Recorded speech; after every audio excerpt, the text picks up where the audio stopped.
It's Bunny, and welcome to VLOGOWEEN Day 1. This year is going to be very weird, but we're going to attempt to do something every single day. And today, you guys, I'm going to serve you up a big, tall glass of iced cringe. I don't know if you guys know this or not, but there's not 31 days in September. I thought I had a whole other day of preparation. I thought that there was a September 31st. The first day of VLOGOWEEN was originally gonna be like a hocus pocus makeup thing, but maybe tomorrow. Oh, I don't know if you guys can tell, but I'm honestly I'm pumped, I'm jazzed to be doing Halloween stuff.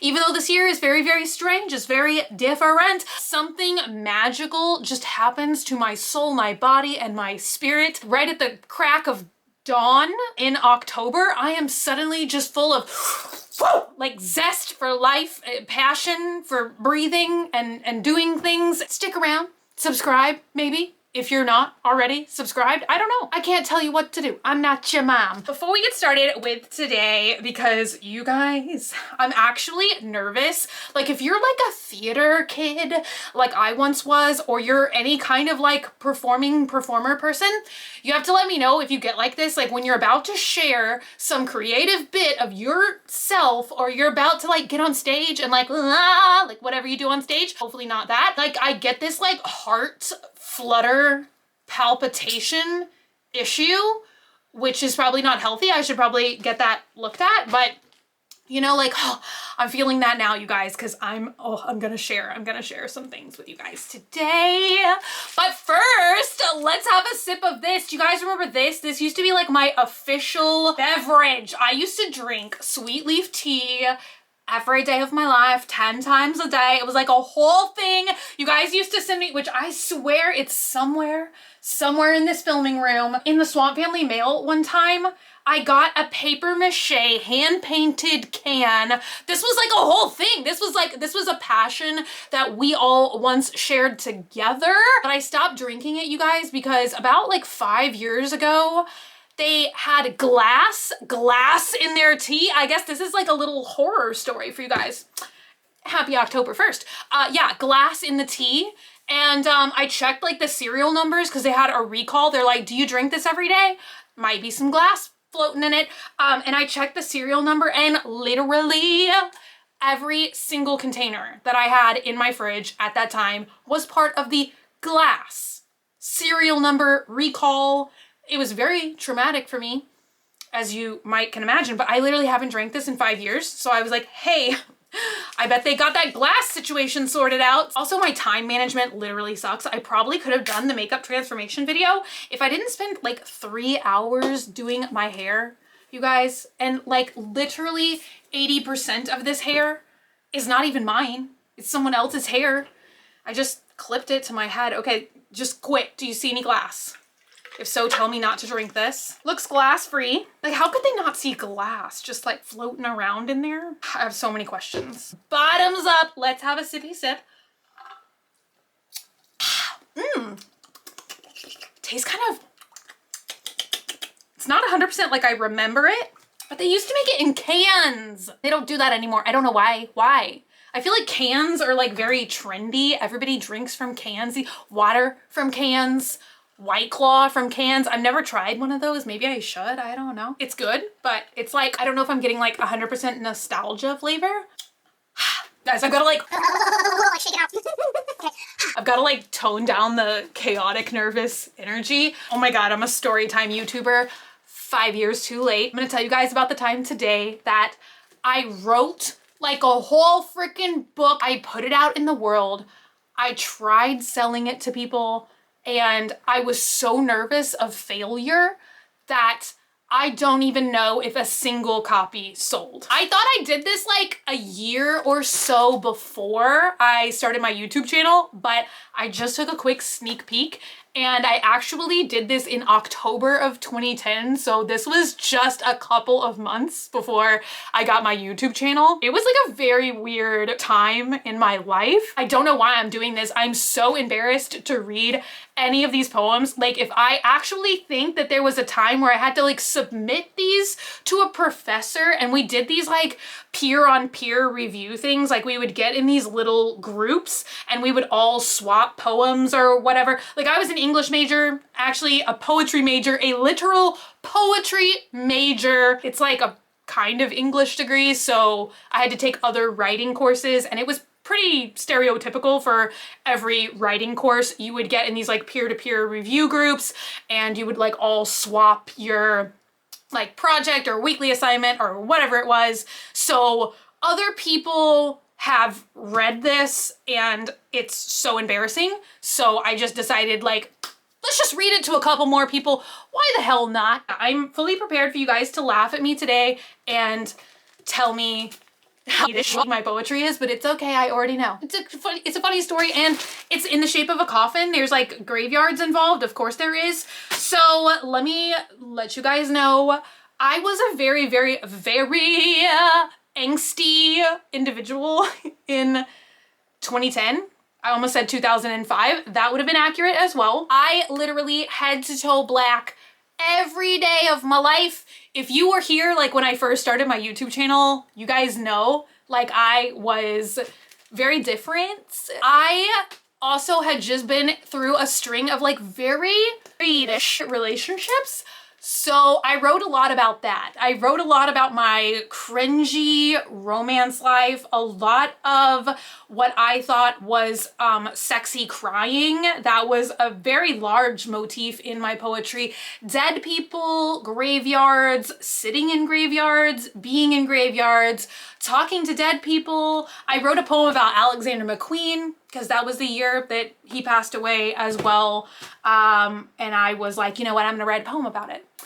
So first of all, we're gonna take a look at this, but since I'm not sure there's like a whole lot of content here, maybe there is, I don't know. I also have my actual binder from the same year. This is when I was like writing this. So let's talk about this. I decided I was gonna self-publish some of my poetry, because I thought like other people beyond a classroom setting should be exposed to this. There was this amazing bookstore, and if you are a Houstonian, maybe you can type the name of this bookstore in the comments if you remember it. It's so sad that I don't remember the name of this bookstore, because they were amazing. They were on Westheimer, down in the Montrose area. They were like 2 doors down from American Apparel, and this bookstore was like a small family-owned independent bookstore.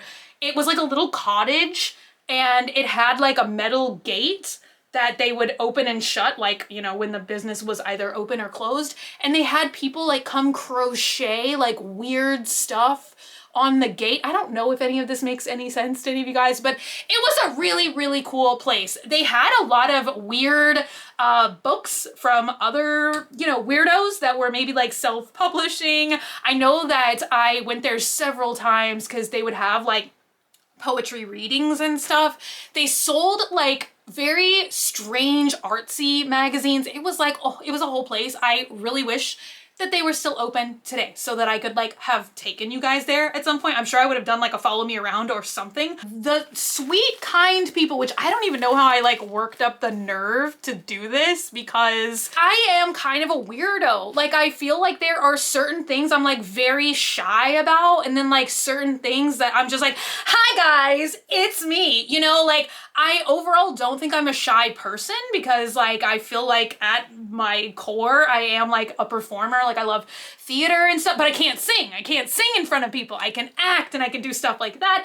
And I never really would like get nervous about like, I don't know what it was. I guess sometimes I get nervous energy, sort of like I have right now, but it's not enough to like stop me from doing something. But sometimes, like, I don't know, like ordering a pizza, like, ugh, like, I don't know why that just like, so I don't, you know, there's a balance. So I don't even know how I did this, but I walked into this bookstore and I was like, I have written a zine. Can I sell it here? Because that is what this is. I'm saying like book probably for the title and thumbnail, because like, do zines still exist? Is this still a thing that's happening? I feel like this was like a kind of an old thing, like when the internet wasn't so prevalent. People would write zines and they're always like these weird, cool things where you would do like mixed media. There's all kinds of ones, like people draw, some people just draw zines, some people do like comics. There's just kind of a thing, you know, and they were selling zines in there. So I was like, you know what? I want to do this. I want to do a zine. And I literally had it in my head that this would be like a thing that I did, like a continuing thing. And I did it once. And I made these things. I put them in Ziploc baggies because nothing says like I'm an artist and a poet like selling your ish in a Ziploc bag. I brought this in there and these saintly people agreed to take this stock and sell it in their store. And then like I would make some money if they sold, and then they would make some money if it sold, because, you know, they're selling it in their establishment, you know, taking up floor space with this. So I had a concept, which was not only was I gonna put a zine in there, I wanted to give people like a bang for their buck. So I was like, you know what I'm gonna do? I'm gonna go to the thrift store. I'm gonna get a bunch of like random, creepy, old pillowcases, and I'm gonna screen print a pillowcase and do like a zine and pillowcase combo. $25. Like, did a single one of these sell? I don't know. We're gonna get into that detail later. So this, I thought I should title it in Latin and then translate that underneath. And I don't even know if this is Latin. Like, did I use Google Translate? Probably. But it roughly is supposed to mean the dead are no longer lonely, which is like, I am 14 and this is deep. I'm telling you guys.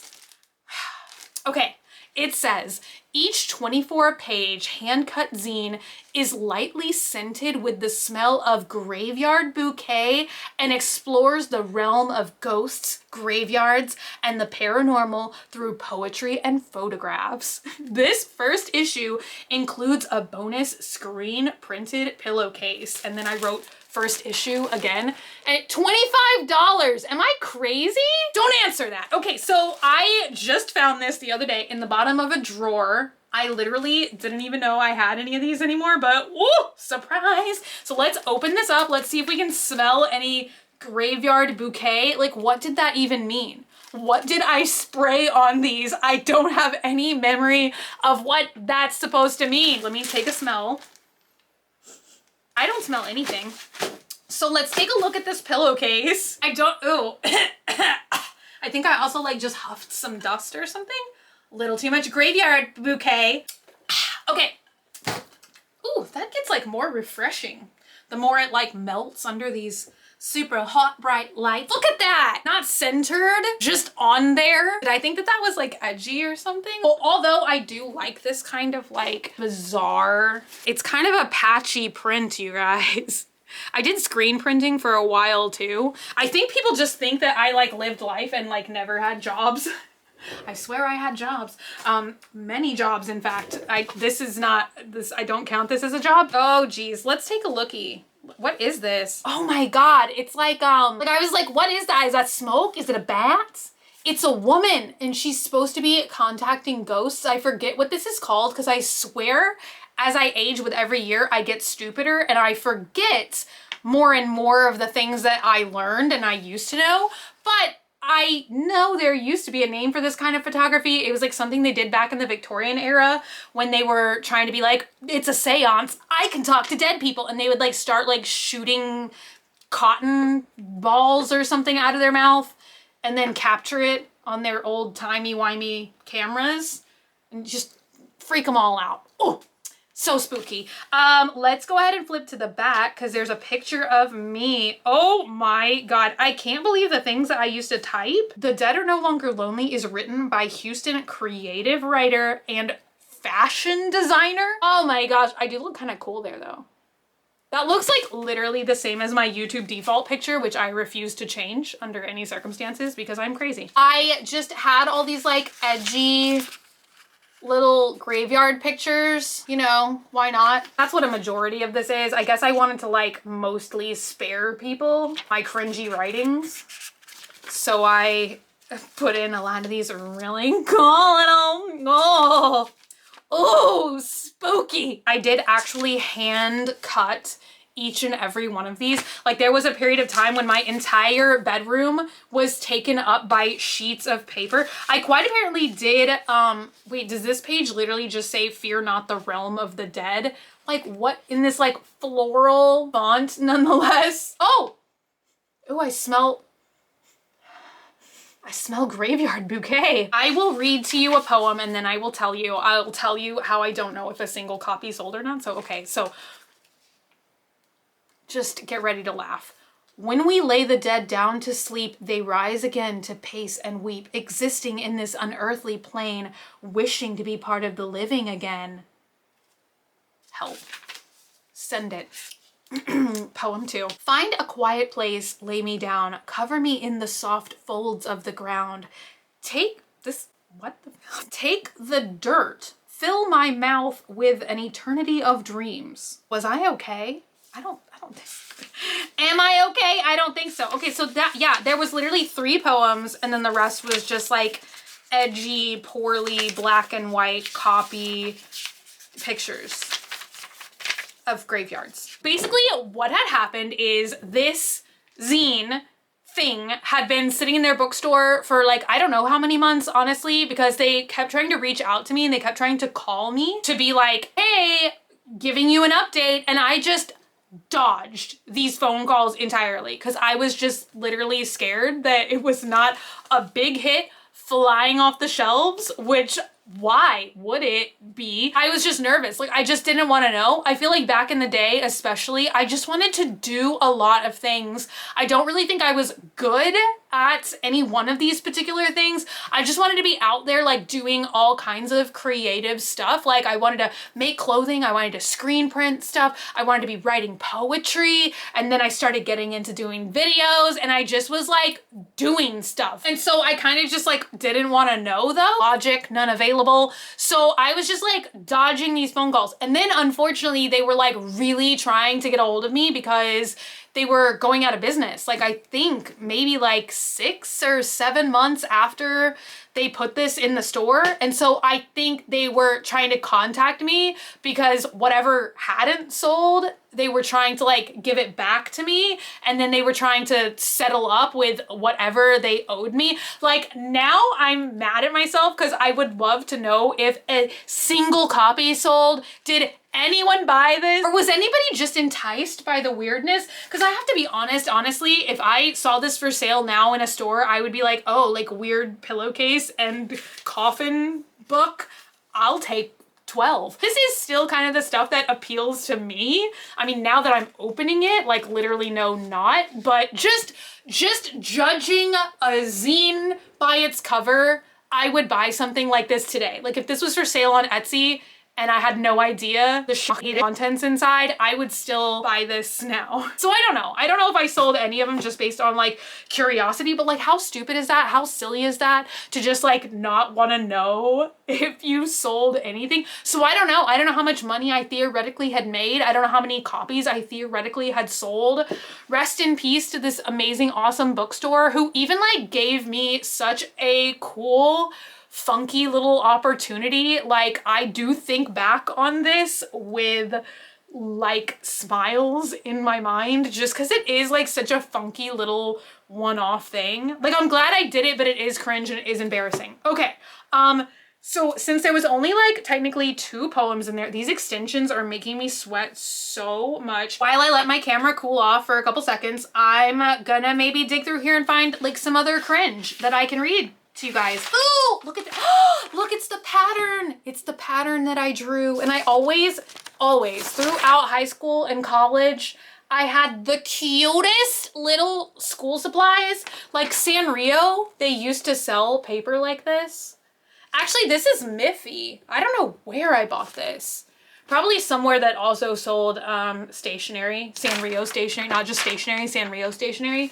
But it's like purple. I don't know if it's coming through purple on camera, but it's like a light lavender purple bunny paper. This is what I turned my college assignments in on because why not? I can't tell. I keep smelling something and I don't know if it's me or the graveyard bouquet because like we kind of smell the same, you know? So, but I am smelling something. Oh, look, it's my project that I did because I insisted that Jim Morrison was not a rock star, but a poet who should be respected for his poetry. So there was some assignment where I had to do like a full deep dive semester long report on a poet. And I was like, I'm gonna do Jim Morrison. And because I am like that, I had to like prove, you know, that he was a poet to be able to like do this assignment. And I did it. They let me do it.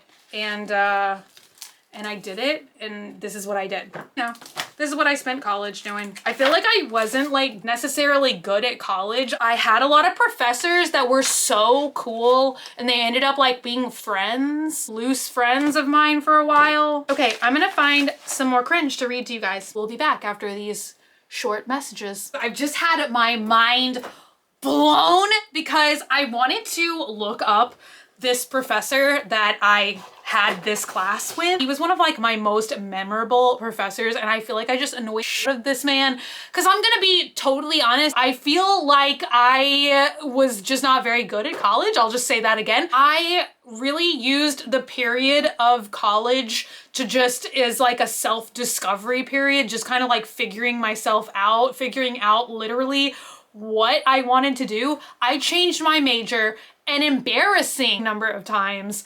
I thought that I wanted to do psychiatry, psychology, family development, like counseling kind of thing. Like for a long time, I wanted to be a counselor for troubled teens. What else was a major? Oh, I did fashion design as a major. So I just, you know, if you could major in it, I thought that I could do that. And then I ended up becoming a poetry major really because I just had like an English class with this one professor. And this guy was so amazing. He was like a playwright. I enjoyed that class so much, and I really did.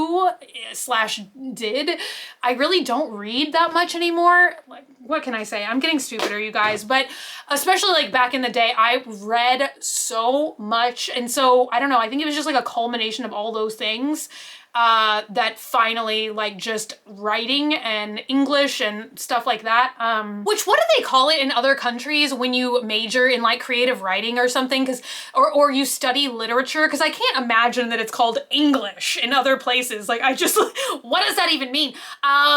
Anyway, so that just clicked, and that finally just ended up being the thing that I was like really passionate about. And at the time I was like very obsessed with like English romantic, like Lord Byron and all that jazz.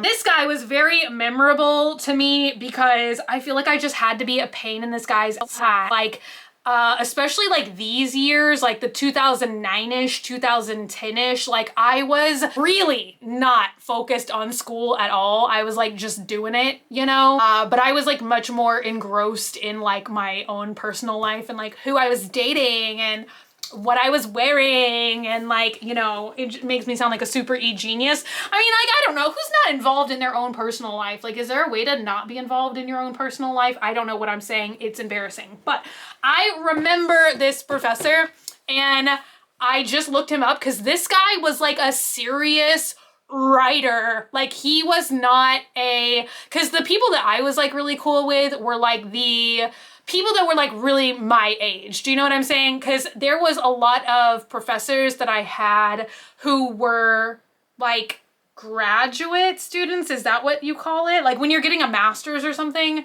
and they like have you teach classes. I forget what that's called, but those were like the people that I ended up like being friends with because like we were just, you know, anyway, this guy, serious writer. And I just Googled him because I was like, are you dead? Because that's gonna make me feel funky. He's not dead, good news. And he's freaking married to the actress Lily Taylor. Like freaking mind blown. I feel like I knew this back in the day because I was like, what? And she's from Say Anything freaking Public Enemies, A Haunting.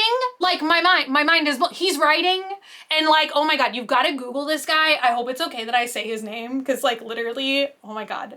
I hope no one who ever took these classes with me or any professors see this video because cringe. But if you want to look him up, his name is Nick Flynn.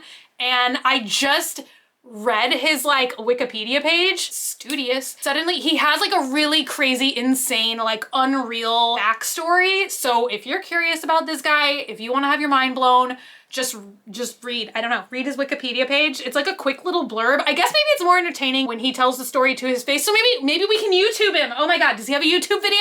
Does he have a YouTube channel? I don't know. That is what is contained in this binder, is like his notes, like a real poet man, writer, read my poetry. And I just like hats off to like, you know, this guy who read this and like didn't just be like, you're an idiot. I mean, I guess that's what professors are there for, is to like encourage their students and not just be like, just please stop. Just don't write again. Don't write anything again, ever. That is basically what this binder is full of, is like my poetry and then my drafts of versions of my poems. And then I have like some of my peer-to-peer reviews in here, which, oh my God, I had a friend in this class. Her name was Lisa and she was so much fun. We used to go sit at Chick-fil-A and eat salad, weird salad recipes that I came up with. And she was just, I don't know, she was so sweet. I'm sad that I don't have a particular note. I also feel like I took more than one class from this guy, and I swear he gave me like a poem or something back that I wrote, and he described like my style or mood or whatever as like Addams Family-ish or creepy or something. So that tells you how like kitschy my poetry is. He had to write a poem in each of these like poetry styles. So we had to write a villanelle, a sestina, a pantoum, a sonnet, a blank verse, and a heroic couplet. Oh, I want to tell you guys one more other stupid thing about me. I thought that whatever I wrote was pure creative energy. So I never wanted to do any revisions. I just wanted to like go sit in a graveyard and like I don't know, dead people were gonna just channel my homework to me in my mind, I thought. And I wrote it and then I didn't wanna revise it. I feel like that was another fun thing about me. Yeah, it's bad. So this is the product of somebody who just thinks that they write things and that's what should be written. And like, you know, hey, I may not have a lot going for me, but I do have confidence. So there's something. Okay, so I'm gonna read the one about Alexander McQueen because why not? I'm sure now that I've mentioned that 5,000 times. Yeah, is this bad? I didn't pre-read this. I don't know if I can say any of these words, honestly. Let me figure it out. I read every poem in this binder and I realized that all of them are extremely not safe for YouTube. Really dark, writing some really dark stuff. So I'm definitely gonna post the Alexander McQueen one on Snapchat, which is just at Graveyard Girl. I figured like, cause I don't want to just cheat you guys out of the experience of like not being able to read any of my poems. So I will post it there. This is dark. This is a dark. I was just really, you know, I was having a moment. I was having several moments. I wrote this on March 1st of 2010. I'm trying to see if there's one I can read. There's one that's like, God, can I read this? I found one I can read. I reread it. This is the worst one. This is the most, so it'll just give you just, oh my God. I really hate for you guys to think that all my poems are this bad.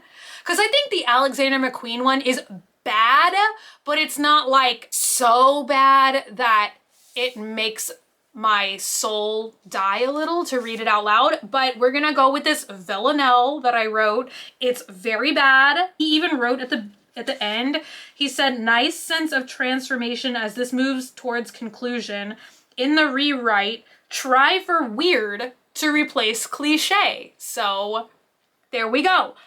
This one's really bad. So this is, what is this? Is this a villanelle? Yeah, villanelle. I don't really remember what that means, but there's a lot of repetition in this. So I think it means repeat everything you're saying over and over again. Laying amongst the tombstones, worn and gray, I whisper aloud your name. I wish my heart to be swallowed, drowned by the bay. My pulse slows as I become part of the decay and realize to you my heart was simply a game. So cringe. Laying amongst the tombstones worn and gray. This heartbreak will pass, so they say, but after the loss of you, I will never be the same. I wish my heart to be swallowed, drowned by the bay. Slowly I witnessed the sun's fading embers, the sinking of the day. Neither of us could be tame, laying amongst the tombstones worn and gray. My fingers graze a burial bouquet. You are the only one I can blame. What does that mean? I wish my heart to be swallowed, drowned by the bay. Will I ever be okay? So bad. It's so bad. Will I ever be okay? Yes, I believe I've found a way to kill the flame, laying amongst the tombstones worn and gray. I wish my heart to be swallowed, drowned by the bay. That was great, wasn't it? I'm sure you guys are so glad you stayed to the end of the video to just get that. Okay, so today's video was a mess. It was a lot of storytelling. What was that? More Vlogoween videos coming that will be more Halloween themed. This is not Halloween themed, even though it is scary how bad this poetry is. If you want to read the Alexander McQueen poem, it's gonna be on Snapchat. Anyway, thank you so much for hanging out with me today and for watching. I love you guys so much, and I will see you again tomorrow. Bye!